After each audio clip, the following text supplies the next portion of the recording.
You are now listening to the Highly Evolved Podcast. You can find this channel on Twitter, Gab.ai, BitChute, and Minds.com. This is a Real American Patriot channel for Real American Patriots. If you're not a Real American Patriot, please exit the channel. Furthermore, we are not sponsored by any outside interference. That means we're unscripted, unrehearsed, and unedited. With that being said, transmission will commence momentarily. How you guys doing? Welcome to the Highly Evolved Podcast. My name is Stefan. You can find me on Minds.com, BitChute, Twitter, Gab.com, and most importantly, like, share, subscribe on Facebook.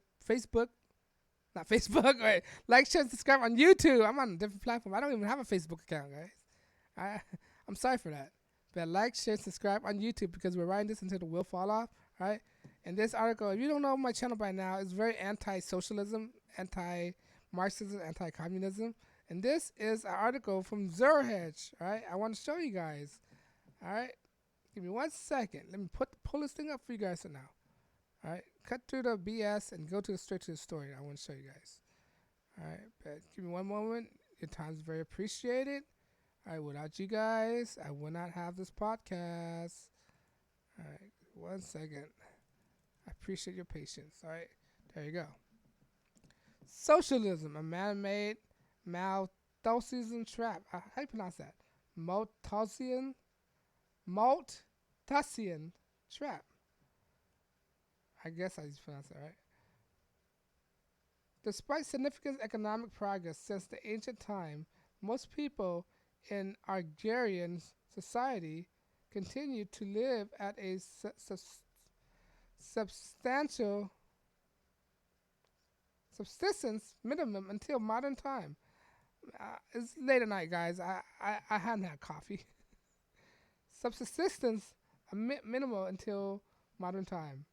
In the 19th century, it was said that these society fell into a Malthusian trap. Malthusian, I can't pronounce that. How is that? Malthusian trap.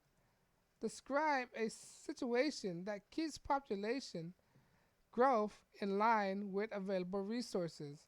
The increase in income per person was not substantial in long run. Was not sustainable in long run.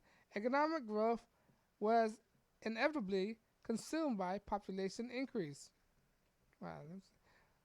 Western European country, however, managed to escape the Malthusian trap through the Industrial Revolution, which accelerated the 19th century. Escaping the Malthusian trap meant that increasing in both population growth and economic prosperity for the vast majority of people. For example, Europe population more than doubled between 18th and 19th century. But the decline of living standards no longer accompanied by growth as it had a pre-industrial society. Economic historian explained that the phenomenon resulted in a technological advancement. Demographics shifted due to European marriage and patterns, marrying in the later years, establishing separate household, having fewer children, and increasing human intelligence. All the above are supported and secured systematic excess of output of growth rate over the overpopulation growth rate. It seems that the critical factor need to be added to the list of capitalism itself, where economics laws are fully unfolded and have minimum manifestations and the impact of society. Humanity entered a capitalistic mode of production, which became possible by limiting absolutism and intrusion into economy, cheating democratic institutions, and providing human rights and law supremacy and other uniform application. Right? It tells you that how do we got out of into our prosperous state right now? Because due to capitalism, basically. It's basically describing capitalism, right? A list of capitalism. That's how we came to a successful state right now. The idea of market economy emerges in society that that is described as a collective of numerous self-government producers that meets multiple independent consumers and freely exchange um, commodity and service according to the rate established in the market by equilibrium between supply and demand. People behave according to the rules and freely exercising their rights to enter the business. Transaction or refuse to participate such a society is characterized by the premium private property and extensive division of labor and cooperation and riches assumptions of commodity and services. Economic freedom was accompanied by a high degree of personal freedom. The closet social transformation of this idea happens to a capitalist time, and classic liberals in the courses of beginning the stage of the Industrial Revolution. Because they're saying that because of the capitalism society we're living in, it's such the stage of the Industrial Revolution. That's how the Industrial Revolution became. Right? Without the Industrial Revolution, there wouldn't be any capitalism. That's what he's trying to say. Right? Without Industrial Revolution, we wouldn't come out into our society right now, into our prosperous society, because of this capitalism idea. Right? Thus, we already see following patterns of society of hunter-gatherer economic laws and minimum manifestation, but the most prolonged influences more than 150 years. The agricultural revolution created more sustainable, secure communities, but were criticized by the lack of capitals that lead to low and use and more productive factors of productions. Low levels of personal economic freedom also inhibit growth and productivity. Industrializations, on the other hand, offered an escape. So basically, without industrializing, these people who live in these old ways of economics, like farming, right, and hunter and gathering, like old ways of doing things, without industrial revolution, they wouldn't be as productive today than it is for them back then. All right? Without the advent of steel, all right, people in factories, capitalism, basically capitalism. Without capitalism, these people like farm workers, all right, agriculture revolutions, they wouldn't be as prosperous today than it was back then. But the escape is not always permanent. Socialist government often act to undo the benefits of industrializing capitals. That's what it's saying. Socialism is basically trying to make you poorer. That's what it is. All right, with capitalism, it makes you richer. All right, and they try to enforce socialism, which is regressive. All right, it's backward. It's backward thinking. When you consider yourself as progressive, basically you're a backward thinker. All right. Historically, socialism regimes have tried suppressing the override natural operation of personal choices and capital accumulation of economy. Exactly. Socialism is a restriction of freedom. That's what it is. It's going backward and restrict freedom. All right? Socialism in general encroaches on private property rights, control of economy, and subordinate individuals' decision-making to the collective. Exactly. So basically, it's going to take your rights away, can take your freedom away, and it's going to take your hard effort and divide it between people who are lazy, who don't deserve any of these stuff. So basically, you work hard, you bust your butt off for this one thing, then your ration got to be divided within the person who didn't do anything. You see how fair that is? That's what socialism gets you. All right? In this regard, it is appropriate to assume that socialism would push society back towards the Malthusian trap. All right. Let us examine the hypothesis light. In the case of Venezuela escaped from Malthusian trap only in the 30s of the last centuries. Judging the GDP output per capita, figure 1 according to scholars, in the period from the 1920s and 1940s, the average annual growth rate was more than, 10%. Indeed, in order to escape this gravity, the escape from economy need a higher magnitude of acceleration. Now, it is hard to believe that in the 1950s, the century ranked fourth in the world. The country ranked fourth in the world in terms of GDP per capita. Unfortunately, as soon as Venezuela established a powerhouse of South America, and governments started to implement economic policy for the cookbook of socialism, undoubtedly the century tells prey to the Soviet Union's influences on the Latin American during the Cold War. The main assault as directed on the private property right in the industrial and agriculture in the late 1950s. Let me read that one more time. It's really late at nighttime, guys. The main assault as directed in the private property right in the industry and the agriculture in the late 1950s. The government nationalized the telephone companies and founded a state-owned metallurgical plant of petrochemicals and oil corporations. The authority initiated agrarian reform whereby the state particularly expropriate land and large landowners and redistribute it amongst the new farmers. Wow. Despite the continuing economic growth, Venezuelan economy was poisoned by venom of socialism.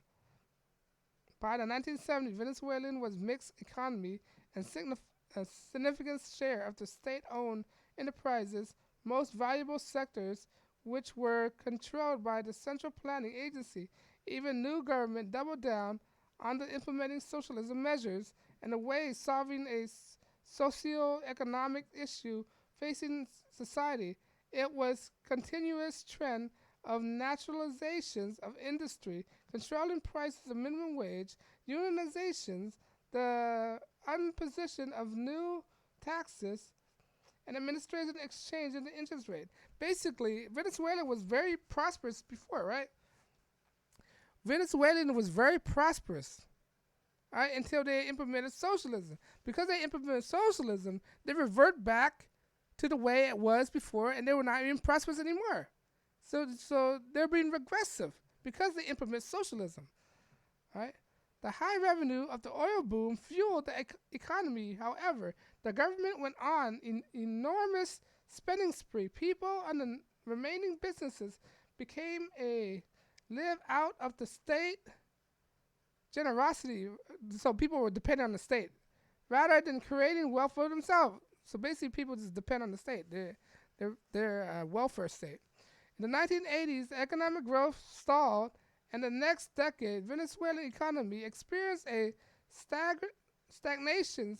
Partial liberal reform undertaken by the government in conjunction with IMF could not divert unfavorable trend.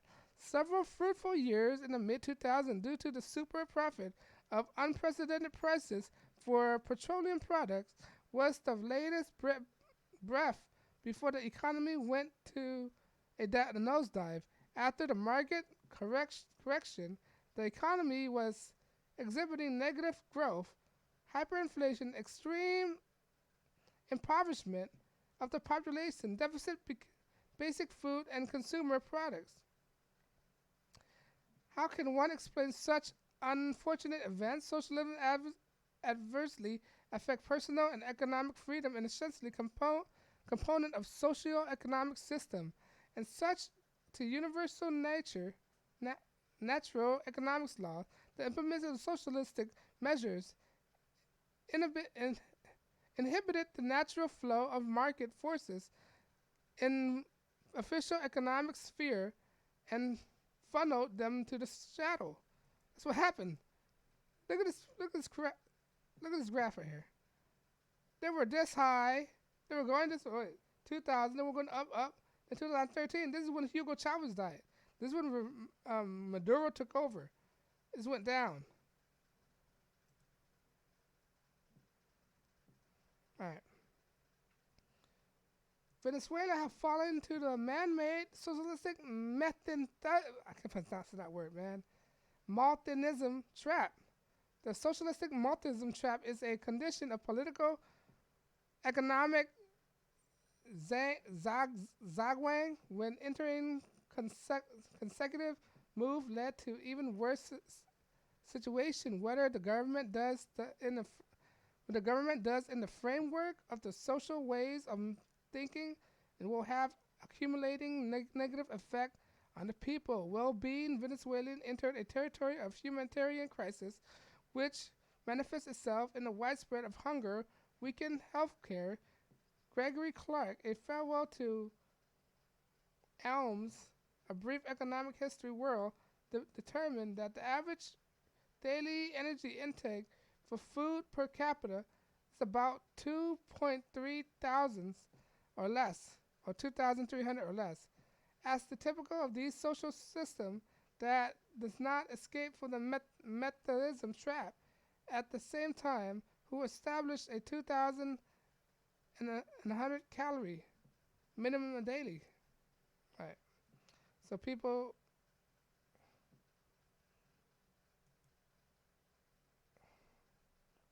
so their diet very diminished. That's what they just explained. Figure 2 show even a, let's see, how long is this? That's the last paragraph. Figure 2 shows that the year a stable GDP growth of 1960 to 1970, Venezuela experienced a food supply problems that made evidence of the social agricultural reform in the 1950s, also inability to feed their people. Is a common feature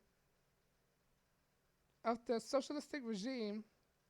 The country was counting on food imports, and when the price oil high, food consumption increased in the socialistic Malthusian trap. People face acute hunger. The recent study revealed that Venezuelans lost an average of 24 pounds body weight. Wow, that's a lot. In 2017, on average, they lost about 224 pounds. Therefore, both indexes shows that socialism drove the country into the Malthusian trap. I can't pronounce that word. Malthusian trap. In contrast, into the original trap of all society under the experience of their history, socialism, Malthusian trap is human-made. It's human-made, so basically they put themselves in this position. The economic misery was not caused by full-scale welfare of natural disasters and biblical proportion. Instead, Venezuelan all the ingredient for success, which pre-industrial society is lacking, but stepped into a uncharted territory of socialism and lost their bets. Because basically, the reason why they fall into the state because there's no industry. That's the reason what's wrong with these most of these third world countries. They need to develop industries. There's no industries within this country. This is why a lot of countries are so poor right now. The government they're not putting money in innovation and industry into their country. Look at first world countries, Japan, right? America, Europe, South America.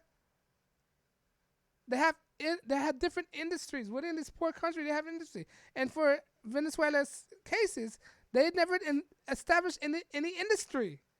That's why there's hardly any jobs, and plus it's socialistic. Socialistic regime is a welfare ignorance of fundamental economics, of laws, economic literacy, driving society back into a Malthusian trap. Venezuelan is vivid into a unfortunate example of the implements of society in the modern time. The way the trap are full restoration, economic and individual freedom that guaranteed fundamental laws and economy to unfold freely into people's advantage. Places like Venezuela, Cuba, what do they have in common? They lack industry and they're communist states. All right? That's wrong with Central America. There's no industries there as well. These poor states, That's why there's no when there's no industry, right? Look, let me put it in this layman's term. When there's no industry, there's no jobs. When there's no job, people are poor. When people are poor, they get violent and desperate. When people get violent and desperate, all hell break loose, all right? That's what happens when you don't create jobs, don't create industry. Industry create jobs. Why do you think Donald Trump is try put tariffs on China? Because it's bringing back our industry, bringing back the company, right? Company is the industry. Industry create jobs. That's what it is. And these Democrats, these liberals, these Marxists, these socialists, they don't understand basic economics. This is why Barack Obama, he's a law professor. He's not an economic professor. What would he know how to create jobs? This guy never created a job in a day in his life. And people want to vote for Bernie Sanders. What was the last job that Bernie Sanders ever created? All right? These Democrats never created any job. They're not good at creating jobs. They're good at spending money. They're good at raising taxes. They're not good at creating industries. All right? Because when you look at it, government can't create jobs. Government can only create government jobs. All right? And the government can't provide everybody in the United States with jobs or anybody in other country with jobs, right? It's just not possible. The people who create jobs are corporations, are businesses, are industries. Those are the people that create jobs. If you want your people to prosper, you bring in industry into your country. If there is no industry, they create jobs, and people have enough money to be prosperous. That's what people don't understand. This is what these liberals don't understand. They're more in touch with their feelings than it is for think logically about the economics. The economics will get people out of their slum and will make people feel better. When people will feel better with a job and make themselves useful, they wouldn't be as emotional as to where they are today. All right? Donald Trump is trying to keep companies into the United States. All right? But back to this industry part. All right? It shows Venezuela lack of, they can't grasp the concept of industry without industry. That's why the state is at right now, because of their inability to grasp this concept of industry back in the days. All right, and make people poorer. When people were poorer, they vote for socialism, and when they vote for socialism, it gets even worse. Now they're in a sinkhole right now. They're in a bottomless pit right now. All right, when they create a socialist state, now you have a dictatorship via Maduro. All right, but let me know what you think. Are you for socialism? This article clearly states the consequences of socialism. All right, of a man-made Malthusian trap. All these traps that they made is all man-made. They could have got out of it, but they chose not to. They made it themselves. That phrase is they made the bed, now they have to lay on it. They have to lay on it. That's what it is. It's all created. If they would just free the market, that's what it is. A free market is a prosperous market. A free market, people will get out the gutter and flourish. All right? Let me know you agree. Are you for socialism? Are you against socialism? I'm for one against socialism, because socialism is no benefit at all. All right? Let me know you agree. Leave your comment below. But what I'm saying, YouTube don't want to monetize my channel because I'm unscripted and reverse and edit. That makes me say what I want without being bothered by any outside interference. If you like what I'm saying, please like, share, subscribe. Because when you like, share, subscribe, all right, you're encouraged to make more videos. When I make more videos, I saturate YouTube algorithm. When I saturate YouTube algorithm, it make more video more expensive to a broader audience. Because the point of this channel is to get people to think for themselves. Because when people think for themselves, they won't kill themselves. They won't be group thinkers, right? Group thinkers are mostly socialistic, liberal Democrats, Marxists, communists. Those are group thinkers. Group thinkers count about 90 million deaths within the last centuries, all right? Because of that, I'm not taking any donations, because the point of this channel is to get people to think for themselves, all right? If I could wake up people to think for themselves without them, they don't have to agree with me, just think for themselves, I accomplish my mission, all right? But once again, if you like what I'm doing, please like, share, and subscribe. On that note, guys, I know your time is very precious. I try not to waste your time. This is the HighlyEvolvedPodcast, and you guys have a good day. Peace.